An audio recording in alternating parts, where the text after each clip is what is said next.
우리가 사는 세상입니다. 따뜻하고 편안하고 익숙한 곳이죠. 하지만 자리에서 일어나 고개를 들면 생각은 어느새 세상 밖으로 향합니다. 우린 정말 우주의 먼지에 불과할까? 우주는 살기 좋은 곳일까? 나쁜 곳일까? 바라보며 상상하는 것도 나쁘지 않죠.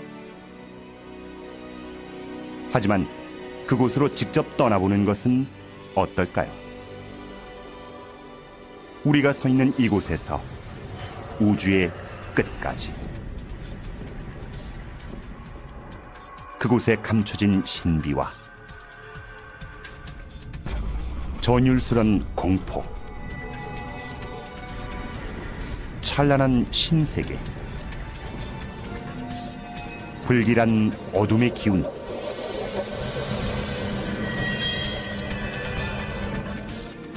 시간의 시작, 세상의 종말. 끝까지 갈 자신이 있으십니까? 아니면 포기하시겠습니까? 선택은 여러분의 몫입니다.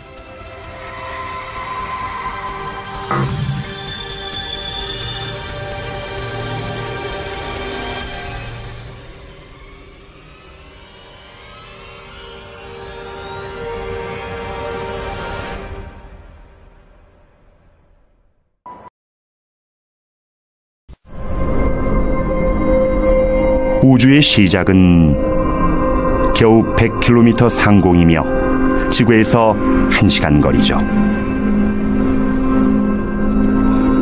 지상의 삶은 계속됩니다. 교통 흐름과 주식 거래는 여전하고 스타트랙도 계속 방송되죠.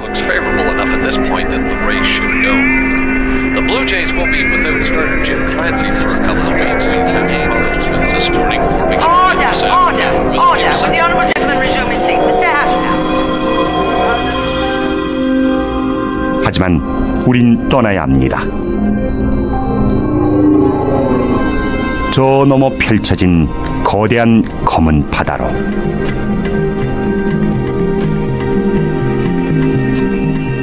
첫 발을 담글 곳은 지구에서 그리 멀지 않은 곳,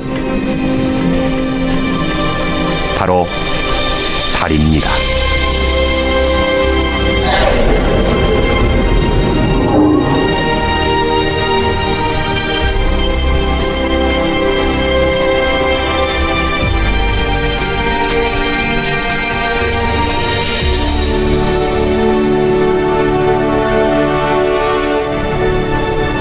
이곳에 다녀간 우주인은 수십 명, 그중 12명이 달에 발을 디뎠죠.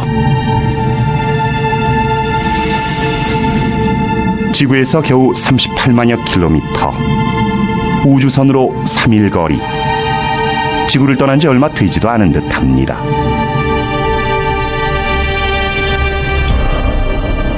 지구가 내다보이는 익숙하고 안전한 곳.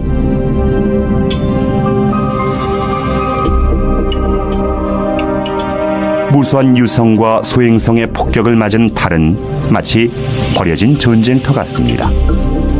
지금은 고요한 것을 보니 수백만 년 동안 큰 충돌은 없었던 듯합니다.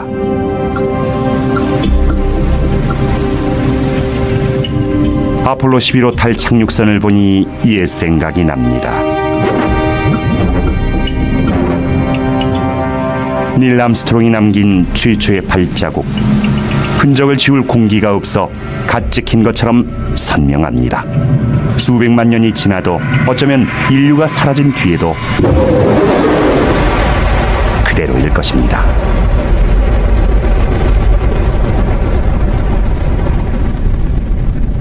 시간이 많지 않습니다. 이제 본격적으로 여행을 시작해야죠. 인류의 발길이 닿지 않은 곳까지.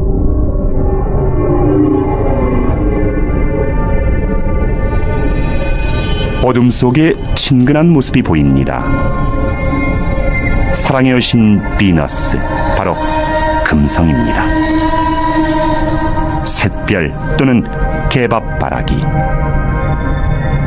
때론 동쪽에서 새날을 맞이하고 때론 서쪽에서 하루를 마감하는 별. 이 별을 뒤덮은 황색 구름은 햇빛을 반사합니다. 금성이 태양계의 가장 밝은 행성인 이유죠. 금성은 크기도 중력도 지구와 거의 같은 우리의 형제별입니다. 위험은 없을 것입니다. 그런데 금성 탐사선 비너스 익스프레스가 조사한 바에 따르면 이 눈부신 구름은 강한 황산이며 행성 대기는 이산화탄소로 가득하다고 합니다. 명백한 경고입니다.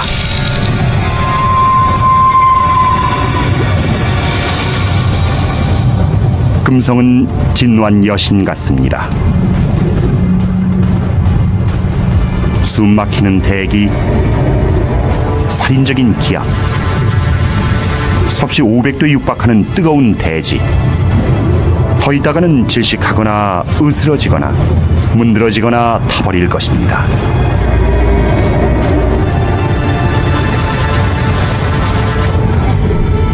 여기선 그 무엇도 살아남지 못합니다. 소련의 탐사 로봇 베네라도 예외가 아니었죠.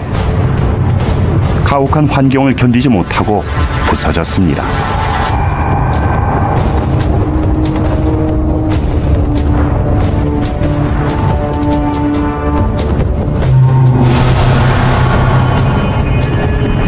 지구에서는 그토록 아름답던 여신의 실체는 섬뜩했습니다.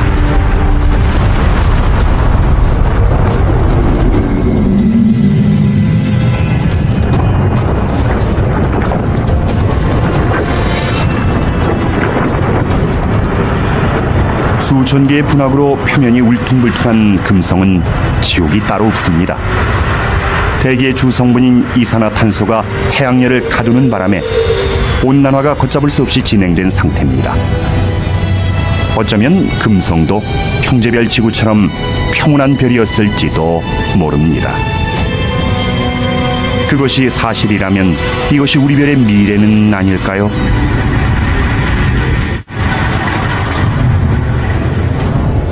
그만 돌아가야 할 것 같은 불길한 느낌이 고개를 듭니다. 하지만 태양엔 묘한 매력이 있습니다. 두려워 감히 쳐다볼 수 없지만 거부할 수 없는 힘으로 우리를 유혹하는 메두사처럼 우린 불 속으로 날아드는 나방입니다. 거대한 태양에 그을린 초란 별, 수성입니다. 태양에 너무 다가간 별은 이렇게 됩니다. 기온이 극과 극을 오가죠. 밤엔 영하 170도까지 내려가는가 하면 한낮엔 400도를 웃돕니다. 타다가 얼다가 표면에 난 상처는 수성의 험난한 과거를 여실히 보여줍니다. 수성 탐사선 메신저우가 뜻밖의 사실을 알려줍니다. 이 행성이 작은 덩치에 비해 중력이 크다는군요. 보기보다 무겁다는 뜻이죠. 얇은 암석층으로 덮인 커다란 쇠공 같은 수성은 지금보다 훨씬 큰 행성의 핵을 보는 듯합니다. 어쩌면 전 우주를 배경으로 한 핀볼 게임에서 떠돌이 비열이 수성과 충돌해 바깥층을 날려버린 것일지도 모릅니다. 궤도를 벗어난 행성들이 마주치는 모든 것을 여지없이 파괴하는 공간. 우린 그 한가운데 던져진 한없이 작고 무력한 존재입니다. 지금이라도 돌아가야 합니다. 하지만 어느 누가 태양의 매혹적인 광채를 보고 등을 돌릴 수 있을까요? 우리의 빛이자 생명. 우린 전적으로 태양에 의지해 태양을 중심으로 살아갑니다. 그뿐이 아닙니다. 태양은 전차를 타고 하늘을 달리는 그리스 신 헬리우스며 매일 아침 부활하는 이집트 신 라며 스톤헨지에서 떠오르는 하지의 태양입니다. 지난 수백만 년 동안 태양은 신의 얼굴에 가장 가까운 존재였습니다. 지구에서 1억 5천만 킬로미터, 비행기로 20년 거리.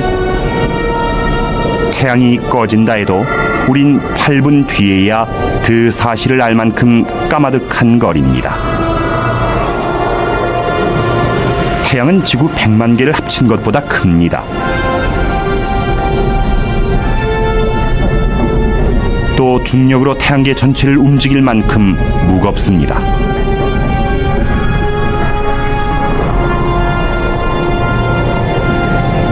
하지만 실물이 있는데 숫자가 무슨 소용일까요?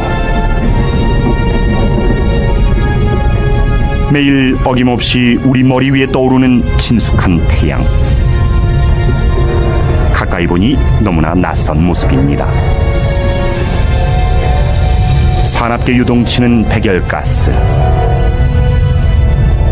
그 온도는 무려 5,000도를 넘습니다. 중심부는 수천만 도에 이를 것으로 추정됩니다.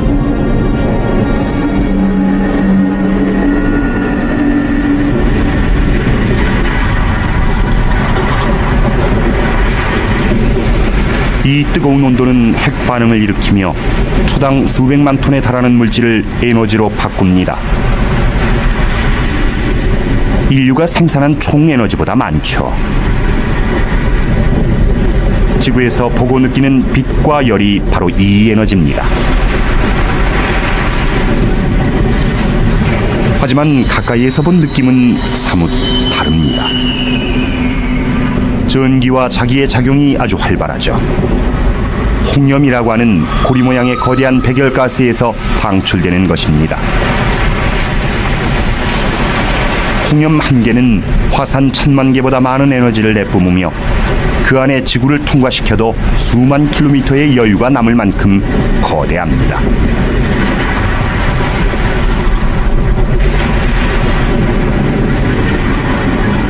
홍염이 솟구친 자리엔 비교적 온도가 낮은 층이 드러나는데 이것이 흑점입니다. 주변 온도보다 조금 낮은 탓에 검어 보이지만 지구에 있는 어떤 물질보다 뜨거우며 크기도 어마어마합니다. 어떤 것은 지름이 5만 킬로미터를 넘는 것도 있습니다. 플레어입니다. 전할 띤 고온의 가스가 분출하면서 강한 방사선을 내뿜는 현상이죠.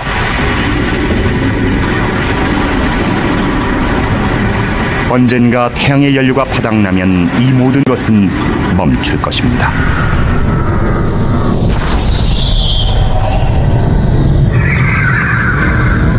태양이 죽으면 지구의 운명도 끝입니다.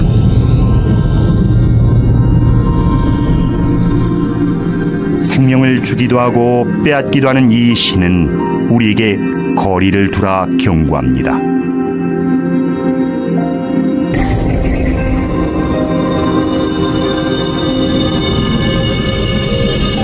길 잃은 혜성이 너무 가까이 왔군요. 태양열을 받아 증발하면서 수백만 킬로미터나 되는 긴 꼬리를 만들고 있습니다.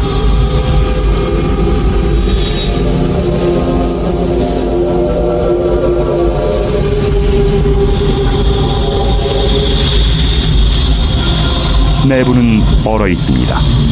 태양계 밖을 떠도는 얼어붙은 천체에서 떨어져 나온 게 분명합니다. 뜨거운 물과 수증기, 먼지를 뿜고 있습니다. 태양이 혜성의 얼어붙은 심장마저 녹이는 것입니다. 시커먼 때가 묻은 커다란 눈덩이 같은 모습이죠.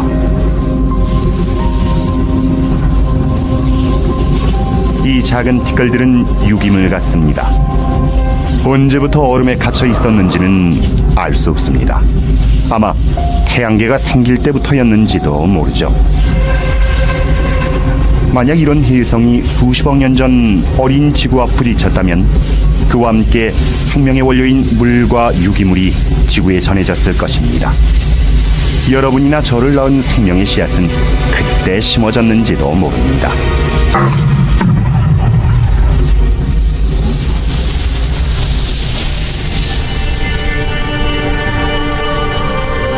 이것이 지금 지구에 떨어진다면 어떨까요? 해성이나 소행성 충돌로 멸종된 공룡을 생각해 보십시오. 이는 시간 문제일 뿐입니다. 그 전까지 대책을 마련하지 못한다면 언젠가 우리도 공룡과 같은 길을 가게 될 것입니다. 지구는 무사합니다. 적어도 지금은 말이죠. 만약 지구가 멸망하면 우린 돌아갈 곳이 없습니다. 척박한 우주 공간을 정처 없이 떠도는 미아가 돼 새로운 지구를 찾아야 합니다. 햇빛과 물과 공기가 있고 너무 춥지도 덥지도 않아 사람이 살기 좋은 곳, 이 넓은 우주 어딘가엔 그런 곳이 반드시 있을 것입니다.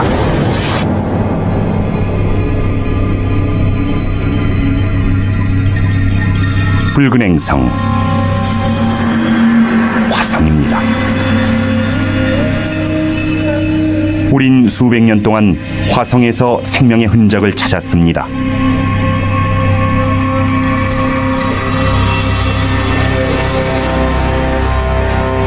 이곳 어딘가 외계 생명체가 있을지도 모릅니다.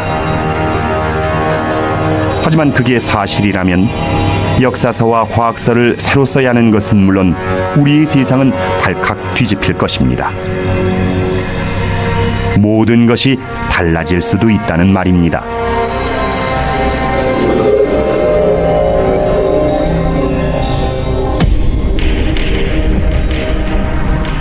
화성만큼 우리의 상상을 자극하는 행성도 없습니다. 공상과학 영화나 만화에도 화성인이 단골로 등장하죠. 물론 모두 지어낸 얘기지만 이곳에 정말 뭔가 살고 있지는 않을까요? 하지만 이곳은 이미 죽은 별입니다. 생명을 지탱해줄 모든 활동은 이미 수억 년 전에 멈춘 상태. 지금의 화성은 거대한 붉은 화석에 불과합니다.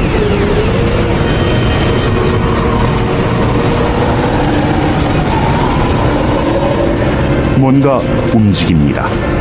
지구에서 본 어떤 토네이도보다 큰 초대형 회오리 바람입니다.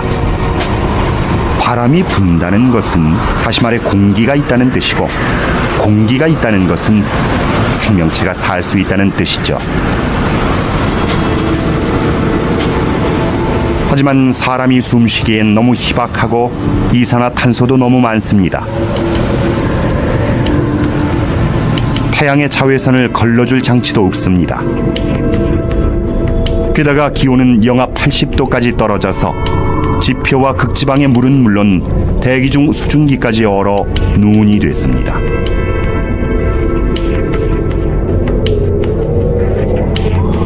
생명이 살 것 같지 않은 곳이지만 지구엔 극심한 더위와 추위를 견디는 생물이 있고 가장 깊은 바다 속에도 생명이 살아갑니다. 생명이 바이러스처럼 적응하고 번식하는 존재라면 지금 우린 생명 바이러스를 우주에 퍼뜨리고 있는 것일지도 모릅니다. 생명은 아무리 혹독한 조건에서도 살 길을 찾곤 합니다.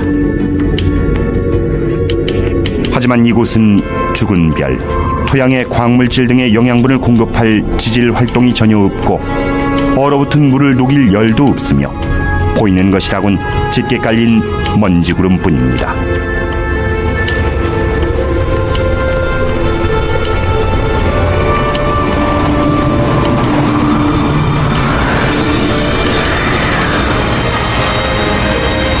하지만 이것을 잊으면 안 되겠죠. 거대한 고대 화산 올림푸스 몬스. 에베레스트 산보다 무려 3배나 높고 스페인 땅을 거의 다 덮을 정도로 넓은 산입니다. 1970년대에 발견된 이후 사화산으로 알려졌죠.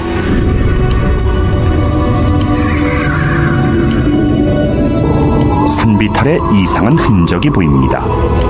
용암이 흘렀던 자국 같습니다. 하지만 용암류는 운석 충돌과 함께 사라진 지 오래죠. 물론 이 화산이 정말 죽었다면 말입니다. 그게 아니라면 지금도 이 밑에 마그마가 있을지도 모릅니다. 그렇다면 얘기가 달라지죠.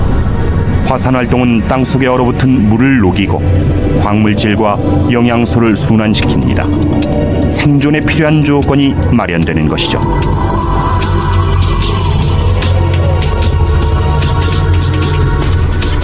이에 비하면 그랜드 캐년은 도로에 난 틈입니다. 끝도 없이 펼쳐진 이 협곡은 북아메리카 대륙 전체를 가로지를 듯합니다. 이곳에서는 침식이 일어났던 것 같군요. 협곡 바닥엔 강이 마른 듯한 흔적도 보입니다.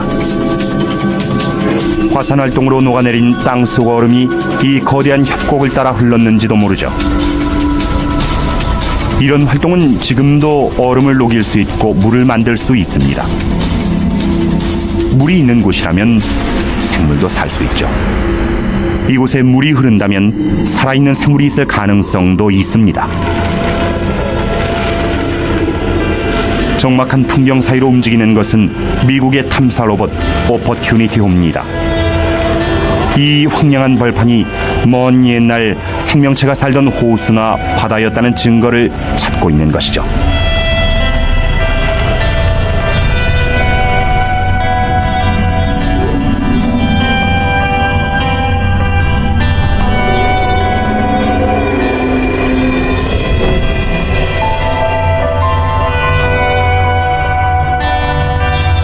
이 골짜기를 보십시오. 화성 탐사선은 이 위를 지나갈 때마다 새로운 골짜기를 발견합니다. 화성이 생동하고 있다는 또 다른 증거죠. 골짜기를 만드는 것이 이 밑에 흐르는 물이라면 그 물에 생명체가 살 수도 있다는 뜻이니까요.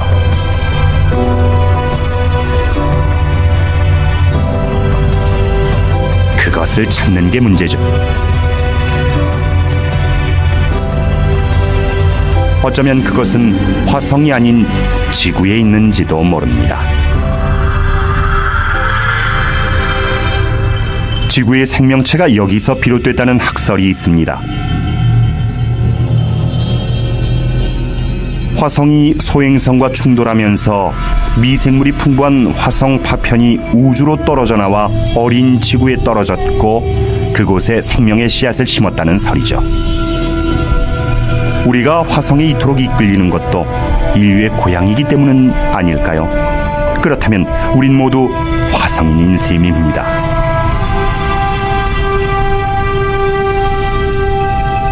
이곳은 우리가 알던 화성이 아닌 끊임없이 변화하는 활기찬 행성이었습니다.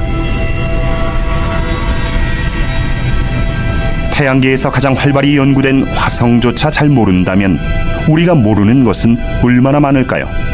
우주엔 더 많은 비밀이 숨어 있을 것입니다.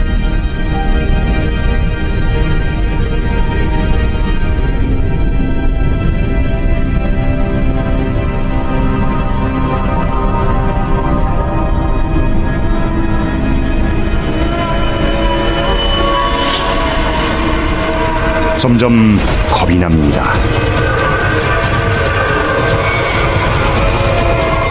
거대한 컴퓨터 게임 속에 들어온 기분입니다.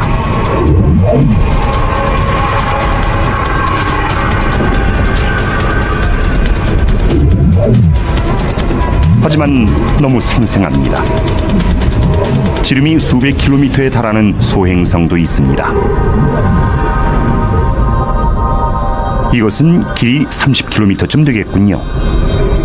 그런데 위에 뭔가 있습니다. 우주 탐사선입니다.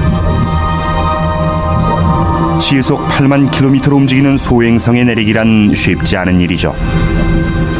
주기적으로 충돌하고 부서지며 별똥별이 돼 지구로 떨어지는 바위 덩어리. 이것을 연구하려면 많은 노력이 필요합니다. 신비한 상징, 초자연적 징조, 그뿐이 아닙니다. 이런 바위 덩어리가 모여 우리가 사는 것 같은 행성이 됐다고 하니까요.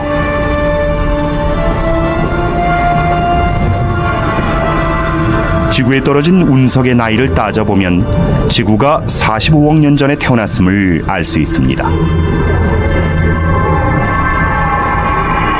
이들은 결국 지구와 태양계의 출생 증명서인 셈이죠. 그런데 이것들은 행성이 되지 않았습니다. 어떤 강력한 힘이 결합을 방해한 것입니다.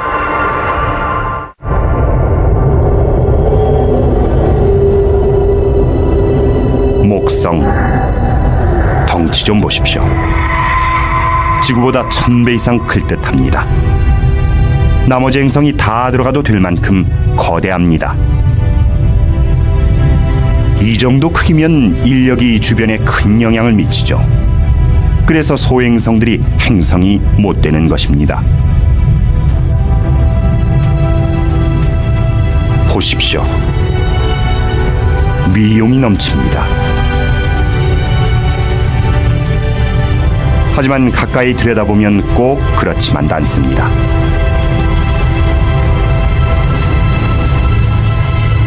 이 거대 행성은 거의 기체로 되어 있습니다. 이곳에 내리면 한없이 빠져들어가 지면에 닿지 못할 수도 있습니다. 또한 목성의 수려한 외관은 격렬한 운동의 결과입니다.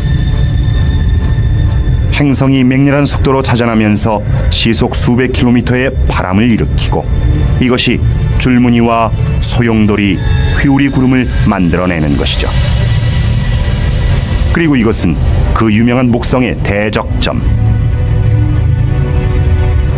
태양계에서 가장 크고 사나운 폭풍이죠. 지구의 3배가 넘는 큰 폭풍이 300년 이상 몰아치고 있는 것입니다. 휘몰아치는 이 구름은 뇌우를 일으킵니다.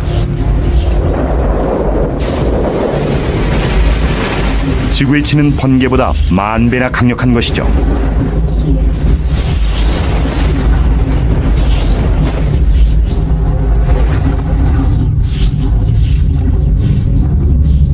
목성을 제대로 안전하게 관찰하려면 아무래도 거리를 둬야 할 듯합니다. 극지방에서 너울대는 것이 지구의 오로라처럼 아름답군요.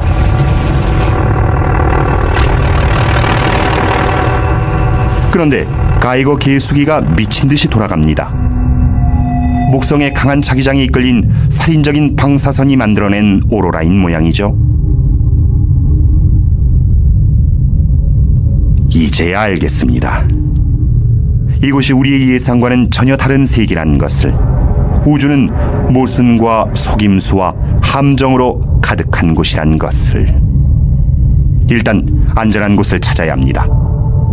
잠시 내려앉아 숨을 돌릴 곳 말입니다. 알록달록한 위성 이오는 어떨까요?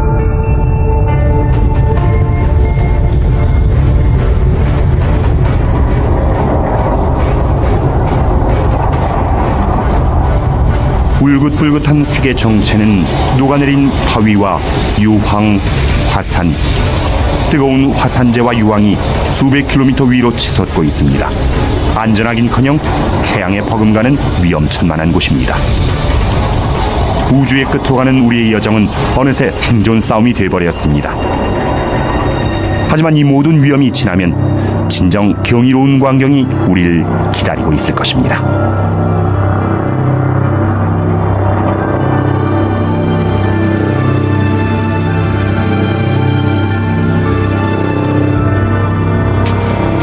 지구에서 6억 5천만 킬로미터의 거리, 기이하게 생긴 곳입니다. 그런데 왠지 낯이 있군요.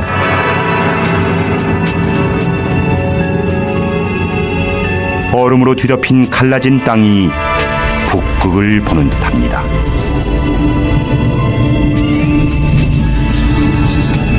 유로파입니다. 지구의 북극처럼 이 얼음도 물에 떠 있는 것은 아닐까요? 액체 상태로 말입니다.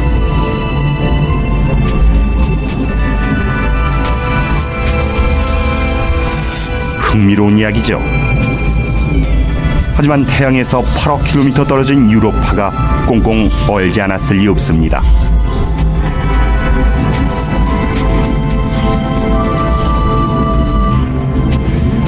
그러나 목성의 중력이 땅속 깊이 마찰을 일으켜 유로파가 완전히 얼어붙지 않았다면 이 두꺼운 얼음 아래 생명이 자라고 있을지도 모릅니다. 만약 이 안에 미생물과 갑각류, 오징어들이 사는 거대한 생태계가 있다면 우린 이 얼음층을 사이에 두고 외계 생명체와 마주하고 있는 것입니다. 하지만 우주선을 보내 얼음을 뚫지 않는 한 유로파는 태양계 불가 사이로 남아있을 것입니다.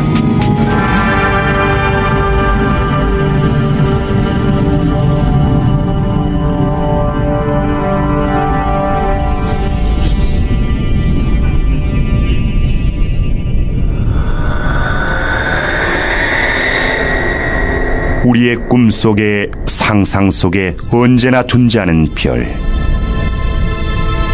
그 별이 지금 우리 눈앞에 있습니다. 태양계 행성 중 가장 아름다운 보석 토성.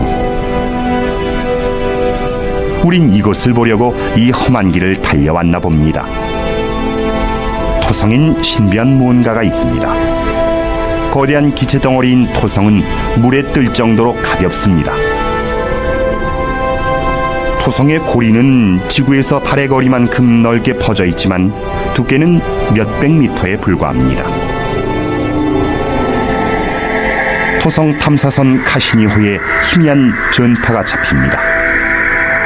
토성의 극지방 오로라에서 나오는 듯합니다. 이것이야말로 별의 노래 아닐까요? 카시니호의 조사에 따르면 이 고리는 토성의 중력에 부서진 위성의 잔해일 것이라고 합니다. 이 다시 없는 장관은 파멸의 흔적이었습니다.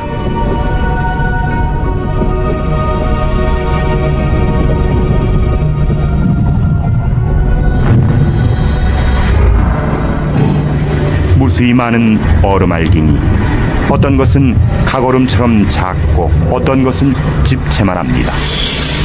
서로 부딪히고 떨어져 나가고 다시 뭉치고 초창기 태양계를 보는 듯합니다.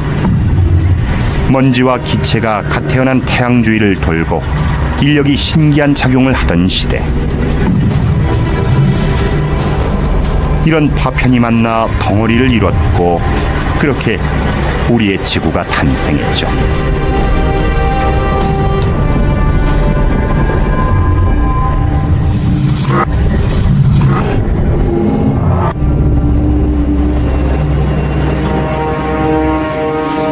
토성의 아름다운 자태에 넋을 놓고 있을 수만은 없습니다. 이제 그만 눈을 돌려야 합니다. 아직도 갈 길이 멀고 배울 것도 많으니까요. 그런데 눈앞에 보이는 가장 큰 물체가 발길을 붙잡습니다. 짙은 구름에 둘러싸인 위성 타이탄입니다.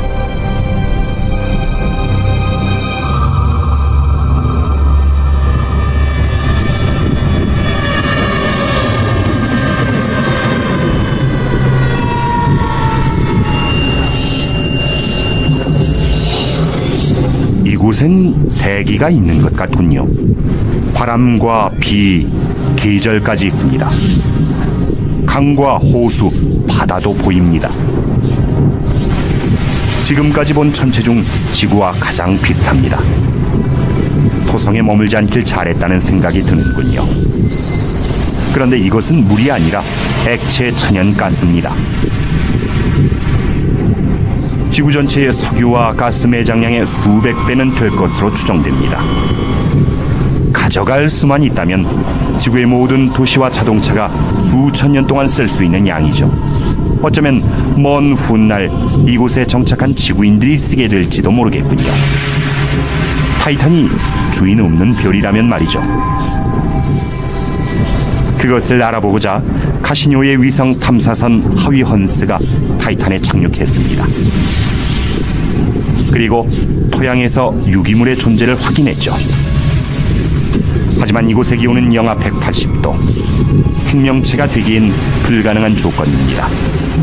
타이탄이 더워진다면 모르지만요. 태양은 점점 뜨거워질 것입니다. 그렇게 되면 수십억 년 전 지구에서 그랬듯 이곳에도 수많은 생명이 싹틀 것입니다. 지구가 너무 뜨거워지면 우린 타이탄에 정착할지도 모릅니다. 그때는 이 머나먼 별이 인류의 고향이 되겠죠.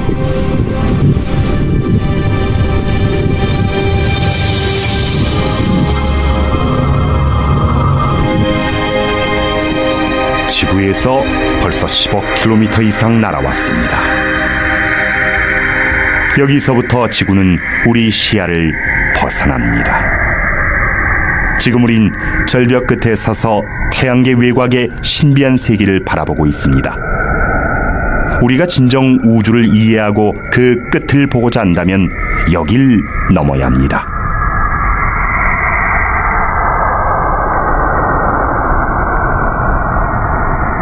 지구에선 보이지 않아 미지의 영역으로 남아있던 곳. 이곳은 태양계 변두리입니다. 깊은 바다로 뛰어드는 기분입니다.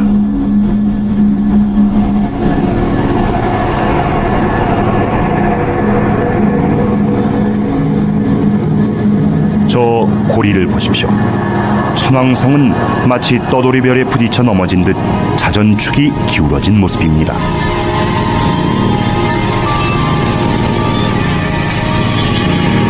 불안이 엄습합니다. 벌써 자신이 없어지고 쓸쓸하기만 합니다. 우주의 끝에 가도 이런 기분이 들 것만 같습니다. 하지만 이제 겨우 물가를 벗어났을 뿐입니다. 지구를 콩만하게 줄인다면 아직 2km도 못 간 것이죠.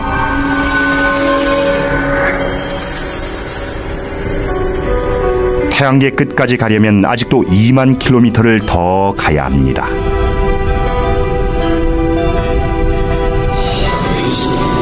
어둠 속에서 낯선 얼굴이 고개를 듭니다. 바다의 신, 해왕성입니다. 메탄가스로 둘러싸인 거대 행성이죠. 이것은 지구 크기만한 폭풍입니다. 시속 1500km의 무시무시한 바람이죠. 지구에서처럼 태양이 바람을 일으키기에 해왕성은 너무 멉니다. 이런 바람이 부는 데는 다른 이유가 있겠지만 그것은 아무도 모릅니다. 태양계는 생각보다 거대했고 우리의 지식은 너무나 보잘것없었습니다.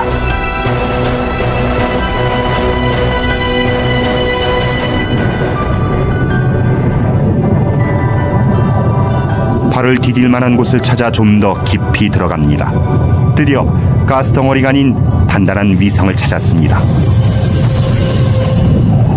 트리톤입니다. 단단하긴 한데 불안해 보입니다. 간헐천입니다. 수상한 검댕을 뿜어내는 우주 굴뚝이죠. 이 위성은 해왕성의 자전 방향과 반대로 공전합니다. 이 성난 위성은 결코 이길 수 없는 별들의 힘겨루기라 할 수 있죠. 해왕성은 엄청난 중력으로 트리톤을 잡아당겨 속도를 늦추고 있습니다.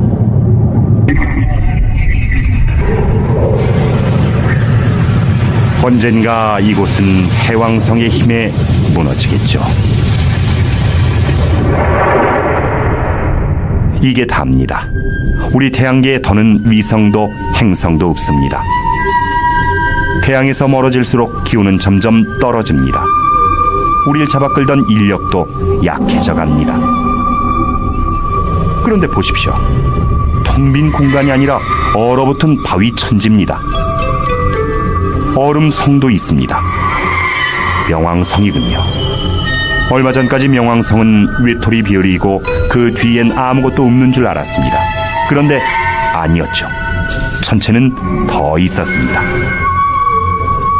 발견된 지 얼마 안 돼 이름도 정해지지 않았습니다. 플루티노, 얼음난쟁이, 휴비원조. 하지만 뭐라고 부르든 뜻하는 바는 한 가지입니다. 태양계가 우리 생각처럼 단순하지 않다는 것이죠. 지구에서 130억여 킬로미터, 태양 주변을 도는 천체 중 현재까지 관측된 가장 먼 천체, 2003년에 발견된 작은 얼음성 세드나. 공전 주기는 만년, 태양과의 거리는 최대 1300억 킬로미터입니다. 잠깐, 여기 또 뭔가 있습니다. 지구에서 160억 킬로미터를 날아온 우주 탐사선 보이저 1호입니다. 이 알루미늄 덩어리와 안테나가 아니었다면 우린 거대 행성들의 모습과 그 위성의 존재를 알지 못했겠죠.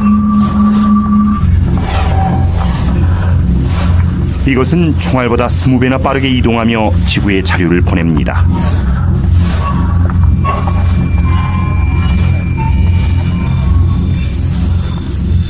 옆에 보이는 금색 레코드판은 먼 우주에 띄워보내는 병에 담긴 편지입니다. 여러 가지 언어로 인사말이 녹음돼 있죠.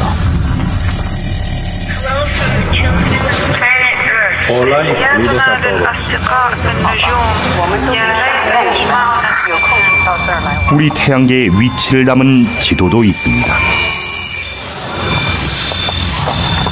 하지만 정글에서 소리치는 격은 아닐까요? 이 소리를 듣고 우리가 사는 곳을 찾아올 누군가가 친구일지 적일지는 아무도 모르니까요. 우주의 빙산무리가 끝없이 이어져 있습니다.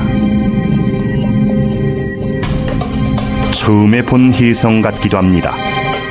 수십억 년 전 혜성이 지구에 생명을 심었다는 설처럼 어쩌면 여기서 시작된 생명이 지나가는 별이나 해왕성의 중력에 끌려 태양을 향해 떨어져 나갔는지도 모릅니다. 그리고 이 얼음, 지구의 물도 여기서 비롯된 것은 아닐까요? 그 많은 바닷물, 우리가 마시는 커피, 우리 몸속의 물이 이 머나먼 우주 빙수기에서 온 것이라면 놀라운 일이 아닐 수 없죠.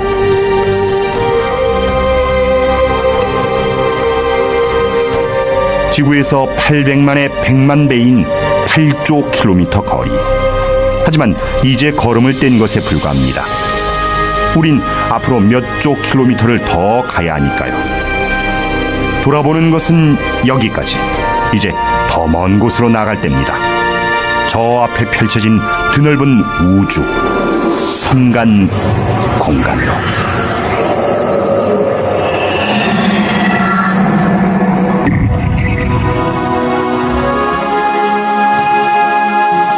태양계에서 아주 멀리 떨어진 성간 공간.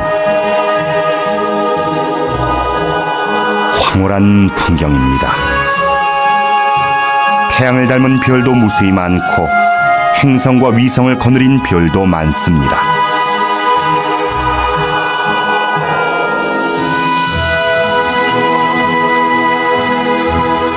어디로 가야 할지 모르겠군요. 사방에 무한한 가능성이 펼쳐져 있습니다. 어느 쪽으로 가든 속도를 한껏 올려야 할 것 같습니다.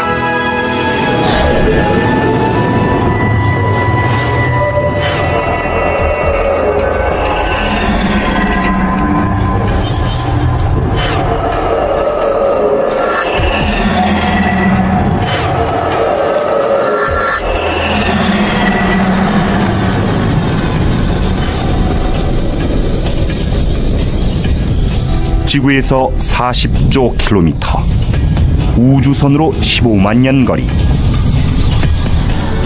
하지만 이제 겨우 이웃 태양계에 왔을 뿐입니다. 알파 켄타우리. 별이 하나가 아니라 3개입니다. 3별이 서로의 주위를 돌며 대치하는 형상이죠. 인력으로 서로를 끌어당기는 한편 무서운 속도로 공전하며 달아나려 합니다.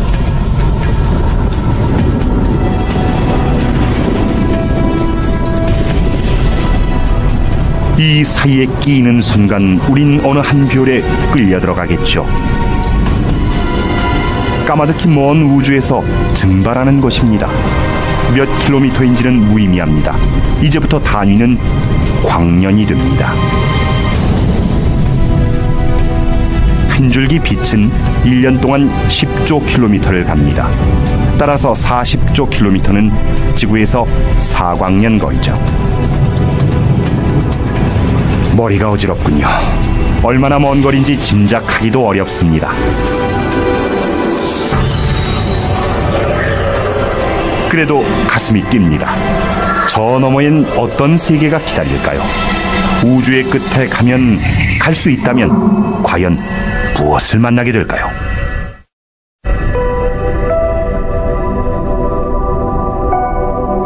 지구에서 10광년 떨어진 별 엡실론 에리다니. 먼지와 얼음으로 된 고리가 장관입니다. 지금도 저곳 어딘가에서 얼음과 바위 덩어리로 된 행성이 태어나고 있겠죠.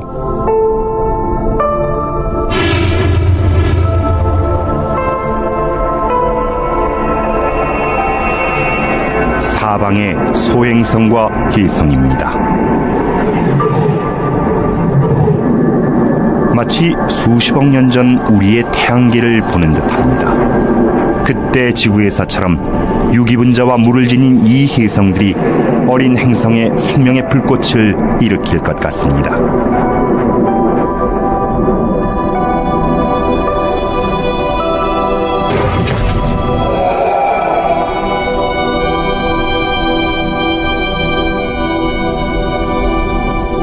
이 모든 것의 중심에 있는 별은 우리의 태양보다 작습니다. 태어난 지 얼마 안 된 별이죠. 이 태양계의 생명은 기껏해야 원시 생명체일 것입니다.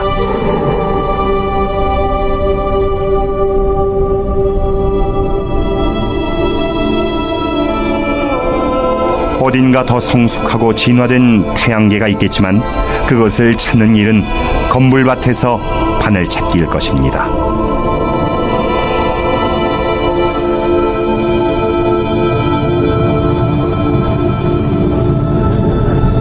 지구에서 20광년 거리. 또 다른 별 글리제 581.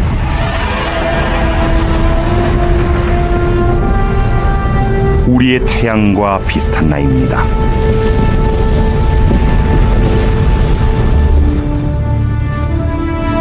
그 주위를 도는 한 행성. 중심별에서 딱 적당한 거리입니다. 더 가까우면 물이 증발해버리고 더 멀면 얼어버리겠죠. 생명이 진화하기에 이상적인 조건입니다.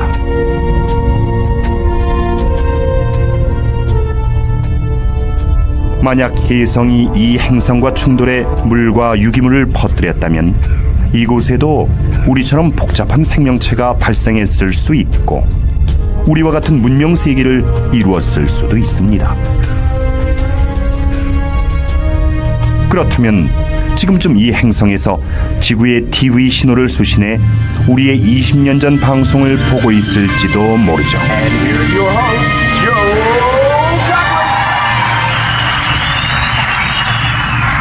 하지만 우리의 후손이 이렇게 먼 곳과 교신하는 법을 알아내기 전까지 사실을 확인할 길은 없습니다. 그들과 우리는 서로의 존재를 모른 채 비슷한 삶을 살아가는 것이죠. 그들이 이미 멸망한 게 아니라면요.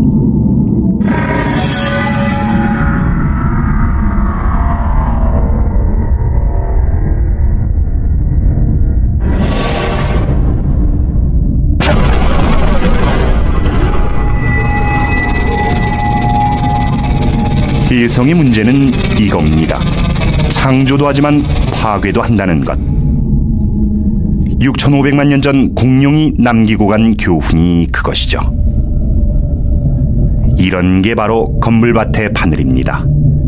우리 태양계처럼 인간이 살 수 있는 가장 가까운 태양계. 하지만 이는 우연일 뿐이죠. 우주엔 이런 태양계가 수십, 수백만 개일 수도 있고 없을 수도 있으니까요.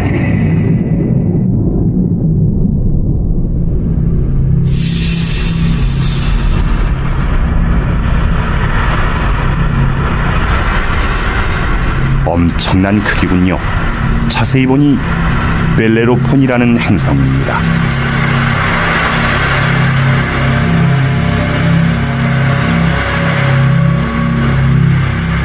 발견된 것이 신기할 정도로 중심비율에 가까이 있습니다. 사실 지구에서 이렇게 먼 행성은 보이지 않습니다. 눈부신 이웃비열의 빛에 가리기 때문이죠. 하지만 이들 행성도 미약하나마 이웃비열을 끌어당기는데 그런 미세한 움직임을 측정하면 몇 조 킬로미터 떨어진 행성의 존재를 밝힐 수 있습니다. 1990년 벨레로폰은 그렇게 나타났습니다. 그리고 우린 까마득히 먼 수백 개의 행성을 발견할 수 있게 됐죠. 지구에서 65광년, 이 별에서 채널을 맞추면 히틀러의 베를린 올림픽 방송이 나올 것입니다.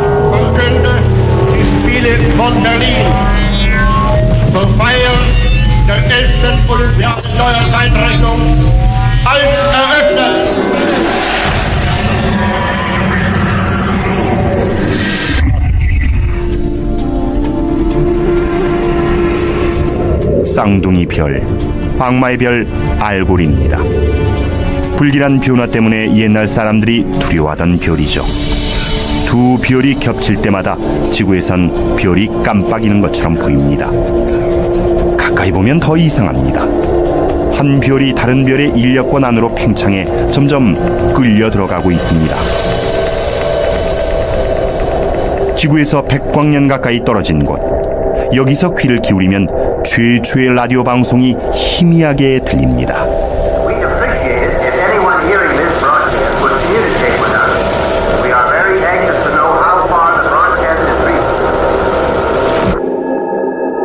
소리가 그쳤습니다. 여기서부터는 지구의 흔적을 전혀 느낄 수 없습니다. 저 너머의 외계인들은 우리의 존재조차 알 수 없겠죠. 바닷가에 서서 밤하늘을 바라보며 우주와 인간의 존재를 생각하던 때가 마치 전생처럼 멀게 느껴집니다. 눈앞에 펼쳐지는 경이로운 풍경에 감사한 마음이 듭니다. 우리가 사는 세계를 보여주기 때문만이 아니라 전 우주의 과거와 미래관에 얘기해주기 때문이죠.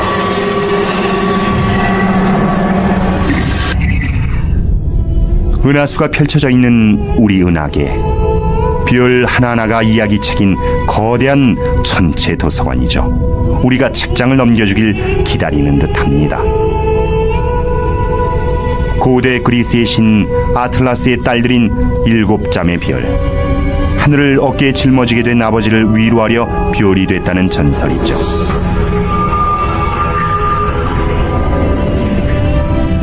거대한 별 베텔게우스, 우리가 본 것 중 가장 크고 밝은 별입니다. 우리의 태양보다 적어도 600배는 커 보입니다.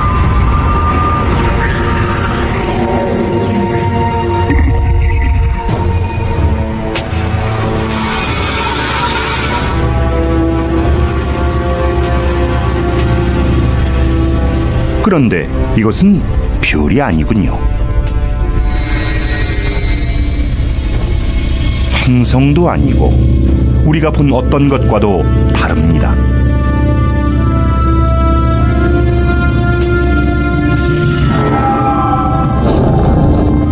지구에서 1300광년 이상 떨어진 흐릿한 유령 같은 천체, 오리온자리 암흑성운입니다.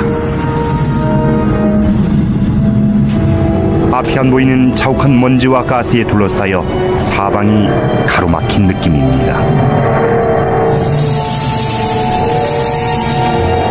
더 깊이 들어가자 둥근 빛이 나타납니다. 이 빛에 끌려 들어간 먼지와 기체는 점점 뜨거워지고 결국 불타는 가스 덩어리에 녹아듭니다. 마치 우리의 태양을 축소한 듯한 작은 별입니다. 내부 온도는 수백만 도, 핵반응이 시작될 정도로 뜨겁습니다. 우리의 태양이 방대한 복사 에너지를 방출하며 계속 빛날 수 있는 힘의 원천이죠. 이것이 별의 탄생입니다.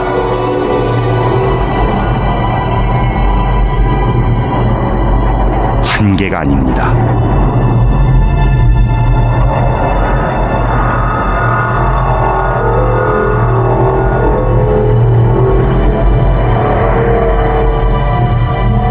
오리온자리 암흑성운은 거대한 별 생산 공장이었습니다. 우주의 미래가 시작되는 현장이죠.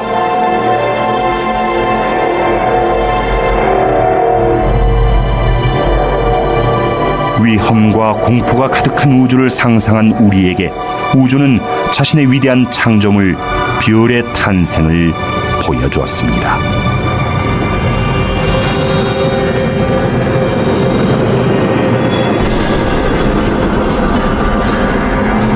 안심하긴 이른 걸까요?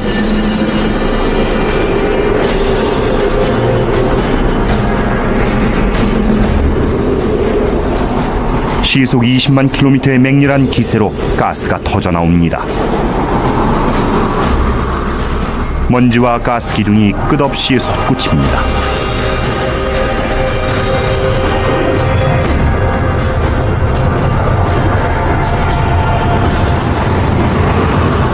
무시무시한 장면입니다. 그런데 결과를 보니 말문이 막힙니다. 커다랗게 빛나는 가스구름이 우주에 드리워져 있습니다. 성운입니다. 이곳엔 바람이 없어 흩어지려면 몇 천년은 걸릴 것입니다. 마치 거대한 별 조각상 같습니다. 이것을 보면 자연은 과학자나 기술자라기보다 스케일이 방대한 예술가 같다는 생각이 듭니다. 지금껏 신기한 것을 많이 봐왔지만 압권은 역시 이것입니다. 앞다리를 지켜든 거대한 말의 머리.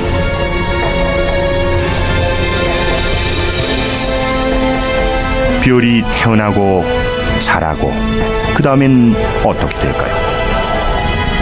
죽을까요? 조용히 사그라질까요? 아니면 펑 하고 사라질까요?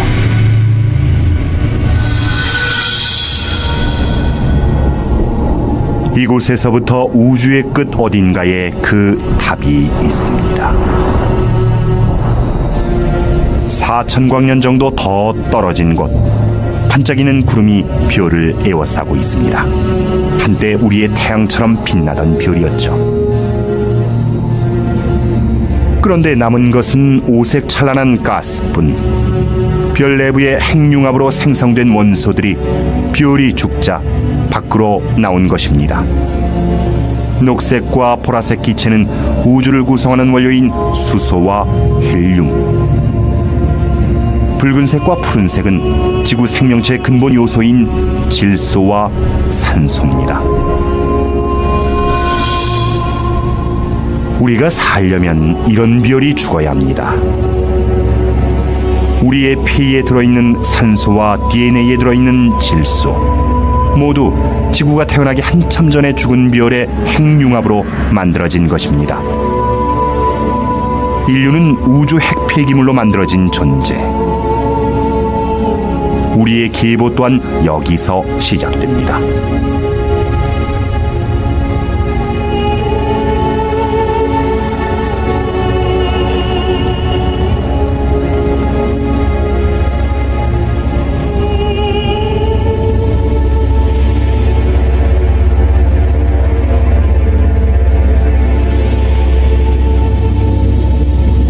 이 중심에 있는 것은 앙상한 별,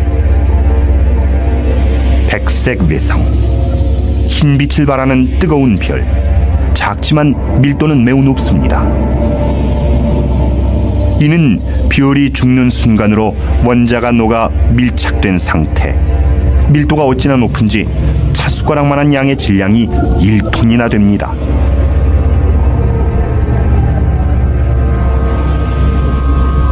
이는 태양의 쓸쓸한 운명을 보여줍니다.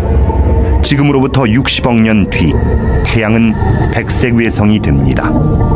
태양의 죽음은 곧 지구의 종말을 의미하죠. 지금까지 얼마나 많은 세상이 뜨고 졌을지, 얼마나 많은 별의 역사가 묻혀버렸을지 문득 궁금해집니다.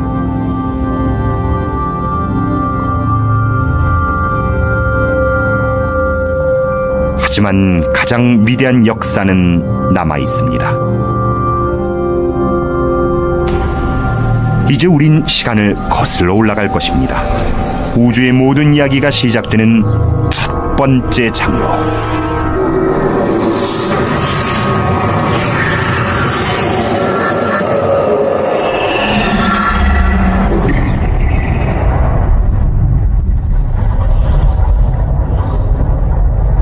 죽은 별의 잔해가 흩어져 있습니다. 기딱지 모양의 기성운입니다. 지구에서 6,000광년 떨어진 별들의 무덤 한가운데죠. 그동안 기적같은 장면을 목격하며 많은 것을 배웠습니다.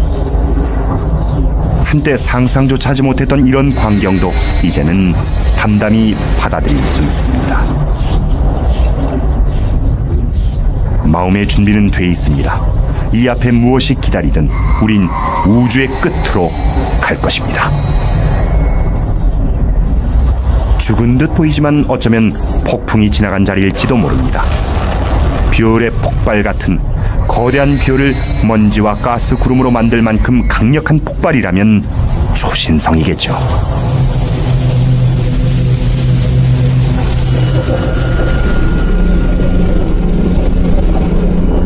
폭풍의 눈입니다. 맥동하며 자전하는 별 펄서.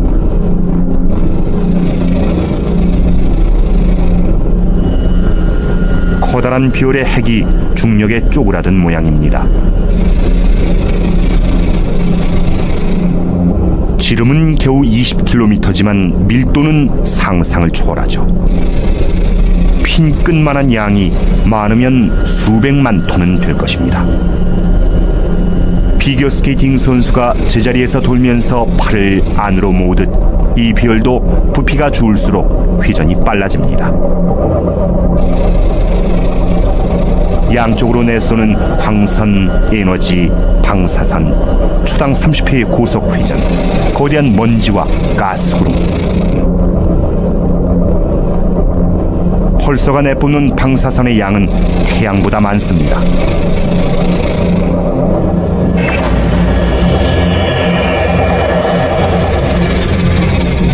지금까지 이보다 더 무서운 존재는 없었습니다.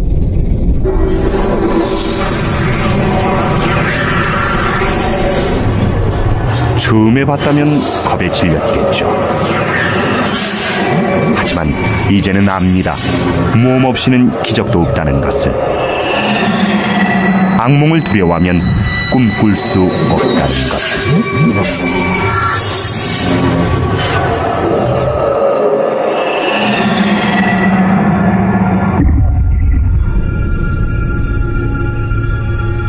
묘한 기분이 듭니다. 뭔가 좋지 않은 일이 일어날 것만 같은 기분 나쁜 느낌입니다. 절대 마주치고 싶지 않았던 그것. 뒤에 있는 별빛마저 새나오지 못하는 지도 큰 암흑. 우린 종말의 모습을 보고 있습니다. 거대한 별의 시체. 블랙홀입니다. 이 별은 백색 외성이나 펄서가 되지 않았습니다. 대신 계속 줄어들었죠. 수축을 거듭한 끝에 지름은 겨우 몇 킬로미터로 줄었습니다. 밀도가 펄서보다 훨씬 큰 가공할 천체가 된 것이죠.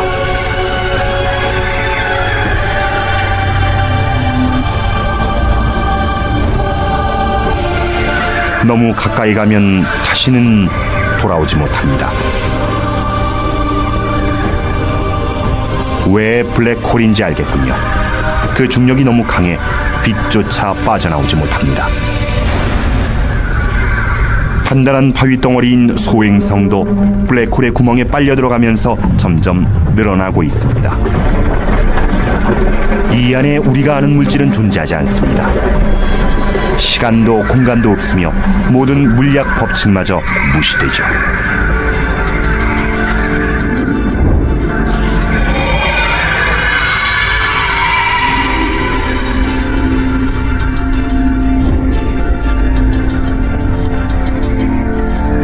소행성은 사라졌습니다. 어디로 갔는지는 아무도 모릅니다. 인간 이해력의 한계죠. 우리 은하엔 하늘의 별보다 많은 블랙홀이 있을 것입니다. 하지만 우린 볼 수 없겠죠. 그 순간 모든 것이 끝날 테니까요.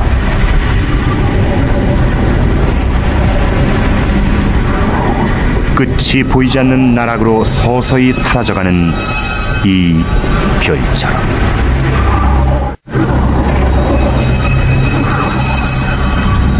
이곳도 거대한 블랙홀 안은 아닐까요? 어쩌면 이 우주 역시 다른 우주의 블랙홀 안인지도 모릅니다. 한참 생각하다 보면 현기증이 납니다. 보면 볼수록 모르는 것만 많아지는 듯합니다. 하지만 우리 은하가 생각보다 훨씬 복잡하고 위험한 것만은 분명합니다. 우린 아직 우리 은하 안에 있습니다. 은하계 넘어 광대한 우주는 아직 보지도 못했죠.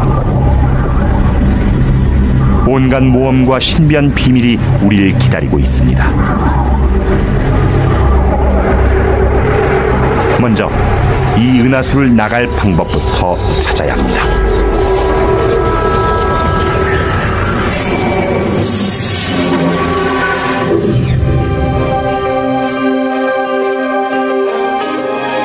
지구에서 7,000광년 떨어진 곳. 하지만 아직 우리 은하 아닙니다. 한없이 아름답고 신비한 나무로 가득한 밀림에 들어선 기분입니다. 이대로는 나무에 가려 숲을 볼 수가 없습니다. 어떻게든 이 숲을 빠져나가 은하계 끝으로 가야 합니다. 그래야 은하계와 우리의 기원을 조금이라도 알 수 있을 테니까요. 하지만 눈앞의 풍경이 발길을 머물게 합니다. 찬란히 빛나는 구름 위로 피어오르는 거대한 먼지 기둥. 이것이 창조의 기둥입니다. 먼 은하계로 통하는 문 같습니다. 양쪽 기둥에 조그만 것들이 박혀 있습니다. 별의 씨앗을 품고 있는 것이죠. 별 하나가 우리의 태양계만 합니다. 자연의 창조력에 또 한 번 고개가 숙여집니다. 하지만 매혹적인 광경에 빠져 언제까지 넋을 잃고 있을 수만은 없습니다. 우린 은하계 끝을 향해 떠나야 합니다.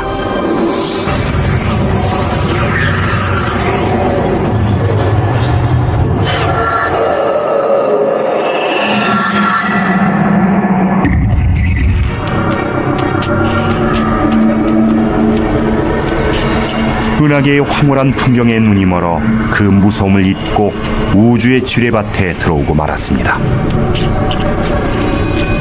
별에서 터져나온 거대한 가스구름이 마치 느린 화면처럼 움직입니다.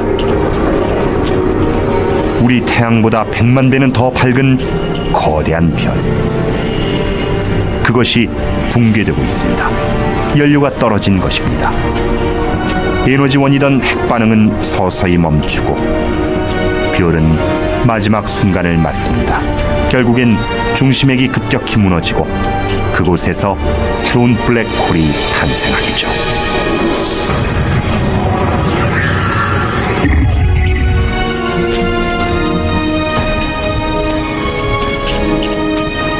이 별은 그보다 더 크고 굉장히 불안정합니다.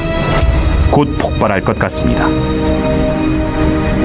이렇게 큰 별이 죽으면 초신성보다 100배는 강한 폭발이 일어나죠. 그것이 우주에서 가장 성대한 별의 최후. 극초신성 폭발입니다.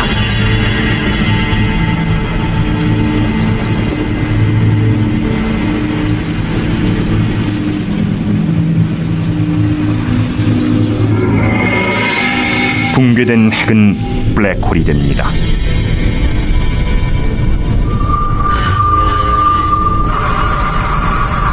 별 전체를 관통하는 충격파에 바깥층이 우주 공간으로 터져나갑니다.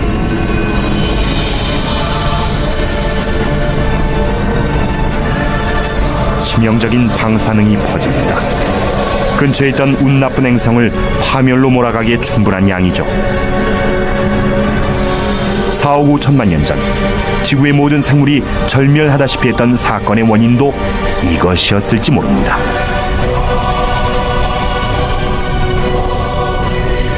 죽음의 극초신성, 얼어붙은 해성, 타버린 행성, 백색 외성, 적색 거성, 지구.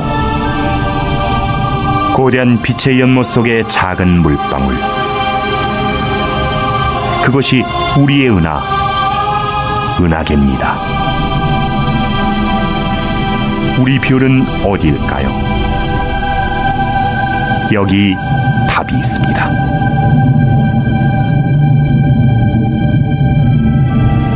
과거와 현재의 문명, 지금까지 살아온 전 인류, 아주 작은 벌레, 가장 높은 산, 모두 보이지 않는 존재입니다. 작은 점도 안 됩니다.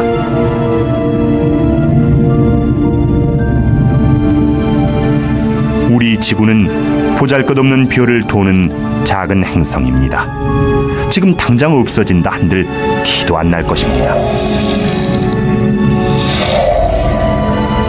하지만 지금까지 본 곳들은 우리가 살고 싶은 곳도 살 수 있는 곳도 아니었습니다. 지구에서 멀리 떨어진 지금에야 그 가치를 알 것 같습니다.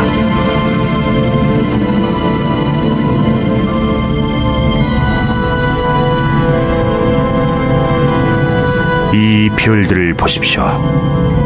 헤아릴 수 없이 많습니다. 생명을 품을 수 있는 별이 하나쯤, 아니 그 이상 있을 것입니다.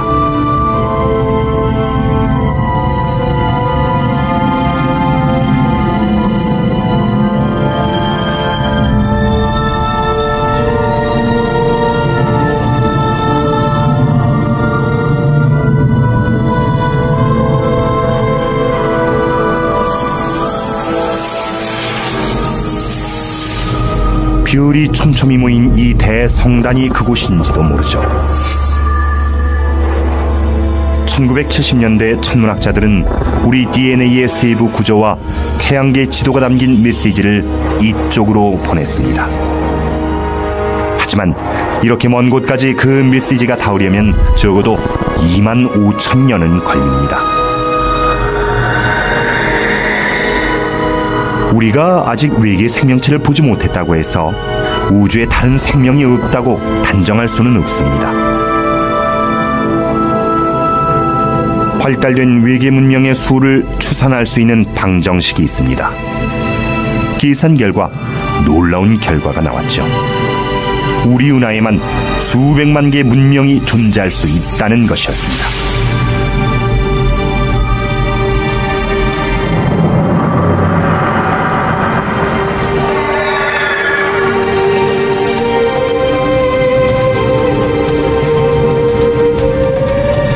지금까지 본 것은 모두 우리 은하 아니었습니다.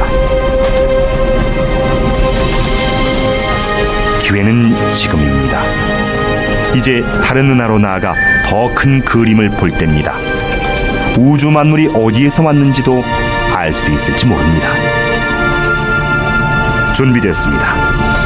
우리가 사는 태양계와 우리 은하를 떠나 은하간 공간으로 곧 출발할 것입니다.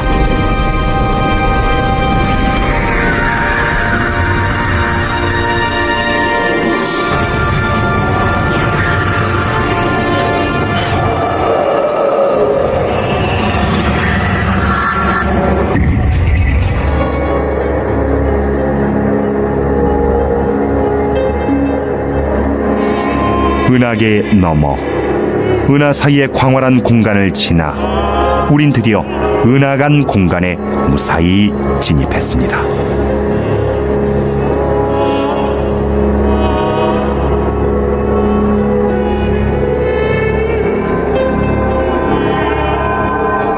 이곳엔 시야를 막는 것이 없습니다. 가장 가까운 은하도 수백만 광년이나 떨어져 있으니까요. 우리 은하계의 엄청난 중력에 산산조각난 외부 은하의 잔재, 텅 빈 공간으로 흩어집니다.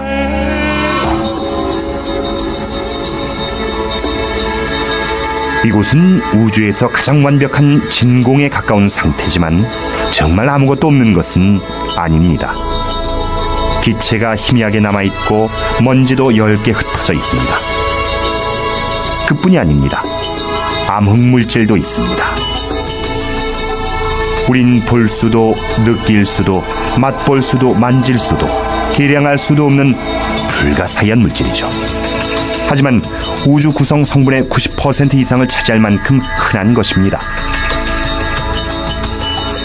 암흑물질이 정말 존재한다면 세상에 빈 공간이란 없으며 이곳 또한 물질로 둘러싸여 있다는 뜻이 됩니다. 그 존재를 증명하는 것은 이 물질이 은하에 미치는 힘입니다. 이것이 그 예죠. 대마젤란 운.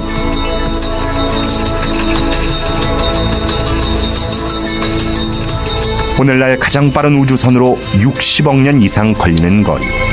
다시 말해 은하계의 인력권 끝에서부터 16만 광년 떨어진 곳입니다. 회전하는 은하가 우주로 흩어지지 않는 것은 무언가가 잡고 있다는 뜻이죠. 눈에 보이지 않지만 강력한 암흑물질이 그것입니다. 별, 성단, 성운 모두 거대한 천문학의 보고입니다.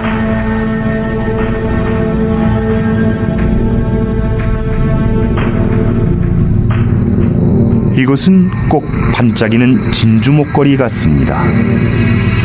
불덩어리였군요. 강력한 폭발과 함께 퍼져나가고 있습니다. 초신성입니다. 이 빛은 1987년 지구에서 육안으로 관찰할 수 있었을 정도로 굉장히 밝습니다. 게다가 연쇄 핵반응을 일으킬 만큼 격렬해서 원자를 융합해 새로운 원소를 만들어내죠. 그렇게 생겨난 금, 은, 백금 등의 물질은 우주로 튕겨나갑니다.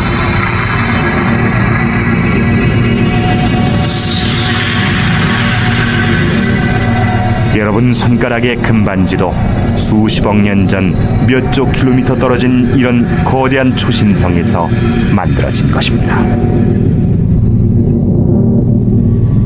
지구에서 바라본 우주는 동떨어진 세계였습니다.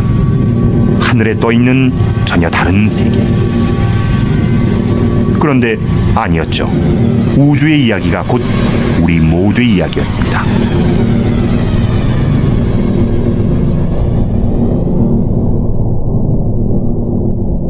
그렇게 생각하니 막막한 바다에서도 용기가 납니다.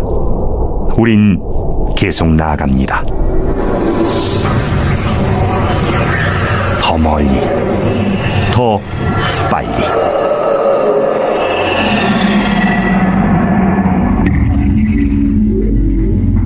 이것은 250만 광년 떨어진 곳에 있는 안드로메다 은하. 거의 시속 100만 킬로미터로 이동하고 있습니다. 우주의 모든 것은 폭탄의 파편이 튀듯 멀어집니다. 우리가 보는 이 은하는 아프리카 초원에 유인원을 닮은 인류의 조상이 나타났을 때의 모습이죠.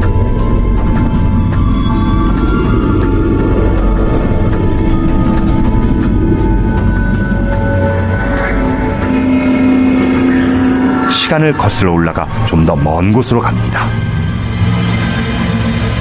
뭔가 이상합니다. 은하 전체가 폭발하고 있습니다.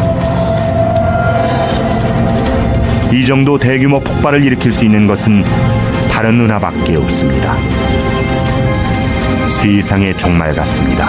하지만 여태 본 것으로 보아 그리 단순할 리 없습니다.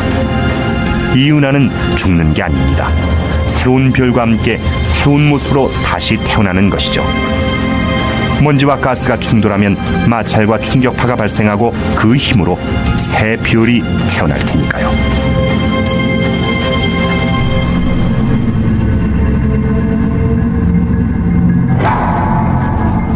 혼돈 속에도 질서가 있고 무한한 변화에도 패턴이 있습니다. 탄생과 죽음, 창조와 파괴라는 끝없는 순환이 그것이죠. 이들 은하는 이 드넓은 우주의 기본 패턴에 따라 움직이는 것입니다. 우주엔 수십억 개의 은하가 있고 그 안에 수백 수천억 개의 별이 있습니다. 지구에 있는 해변의 모래알을 다 합친 것보다도 많을 수 있습니다. 지금 존재하는 별만 따져도 그렇다는 얘기죠. 우주엔 이미 생을 마친 별도 있고 막 태어나는 별도 있고 태어날 별도 있습니다. 마침내 눈에 들어온 큰 그림은 상상했던 것보다 훨씬 컸습니다. 이 바람개비 은하는 지구에서 굉장히 먼 은하입니다. 지금 지구에서 메시지를 보내면 이곳까지 오는데 2700만 년이나 걸릴 정도죠. 우리 인류 또는 지구가 그 답신을 받을 때까지 존재하기나 할까요? 아마 아닐 것입니다.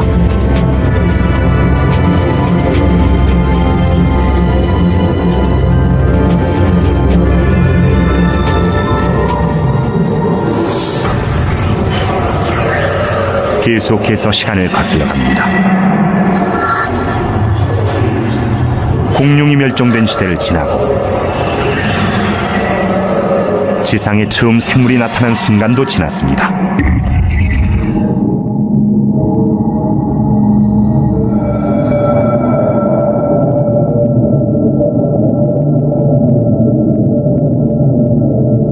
지구에서 20억 광년 거리, 우주의 끝이 다가옵니다.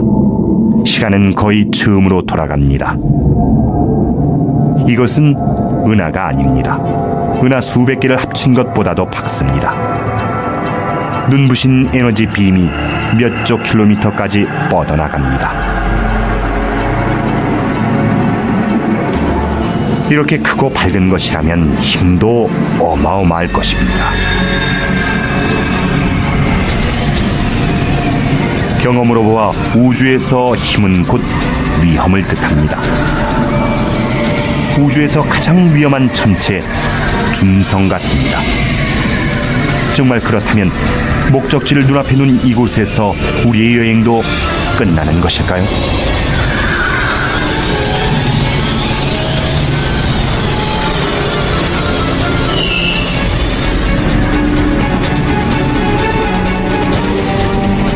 우주에서 가장 강력하고 가장 치명적인 천체, 준성. 수백 개의 은하보다 밝게 빛나며 소용돌이 치는 초고온의 가스 덩어리.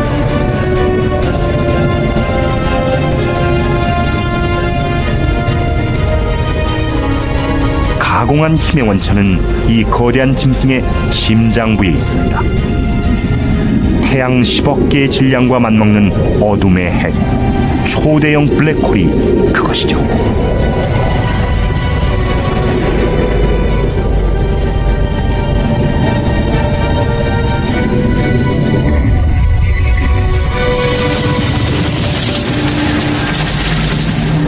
이것은 별을 통째로 산산조각 내고 그 가스를 모조리 빨아들입니다. 결국 그 별은 우주에서 영원히 자취를 감추게 됩니다.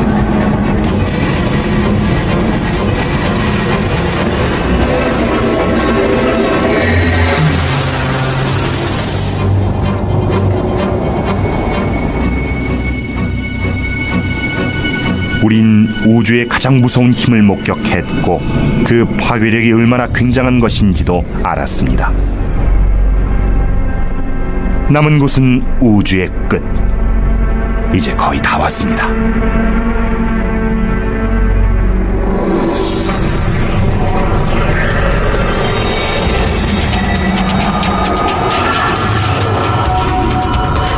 아직 더 가야 합니다.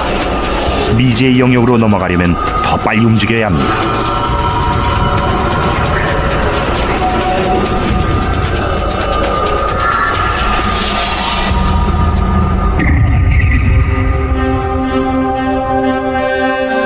지구에서 80억 광년 떨어진 곳에도 은하가 있습니다.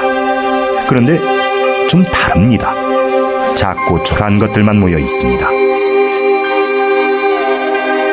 시간을 한참 거슬러 온 탓에 우린 지구가 태어나기도 전에 은하를 보고 있습니다.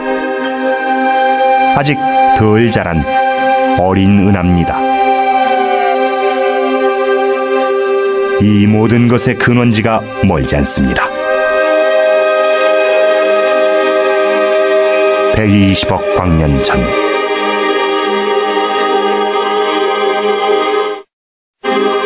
이 은하들을 보십시오.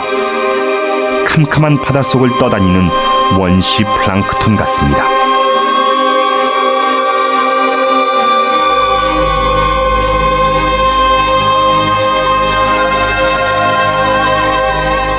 먼지와 가스구름이 춤을 추며 형태를 이루고 한데 뭉쳐 은하의 씨앗이 만들어지는 신비한 광경입니다. 우리 은하도 이렇게 태어났겠죠.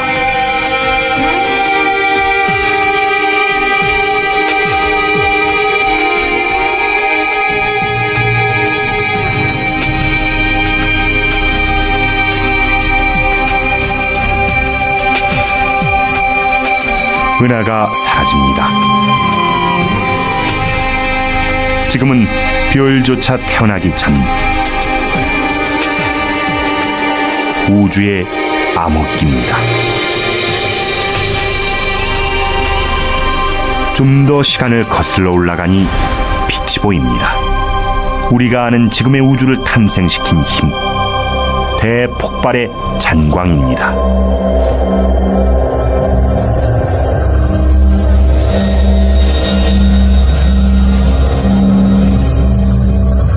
거의 다 왔군요.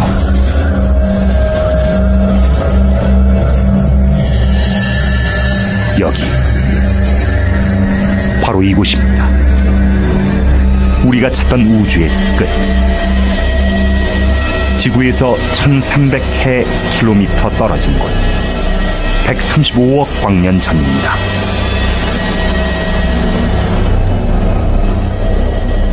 우주 역사상 가장 격렬한 창조의 순간, 빅뱅이 일어나던 바로 그 순간입니다. 이 세상 모든 것은 이때부터 존재했죠.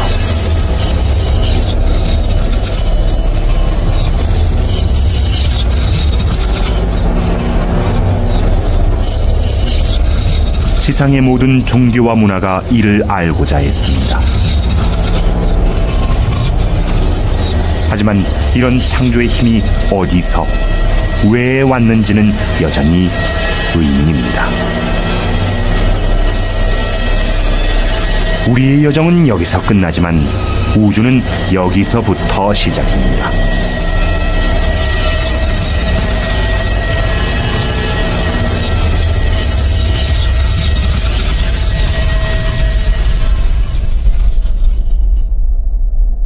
한없이 작고 뜨거운 고밀도의 점이 폭발합니다.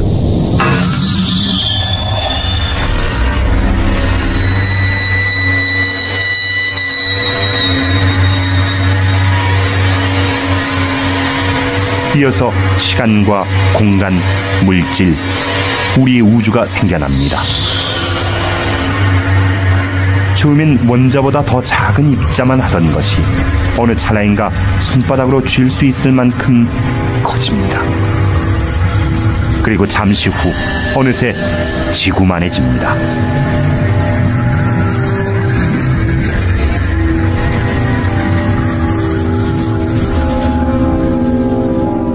빅뱅에서 터져나온 빛은 지금 이 순간에도 희미한 전파 형태로 퍼져나가고 있습니다. 가정의 TV 안테나에도 잡힙니다. 빈 채널에서 나오는 잡음이 그것이죠.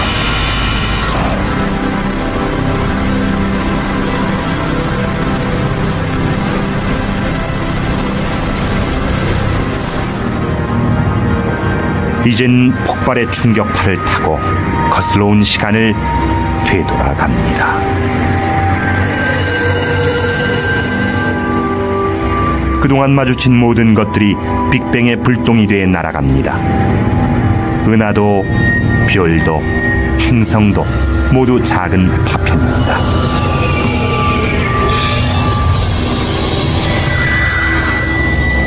다시 우리 은하계로,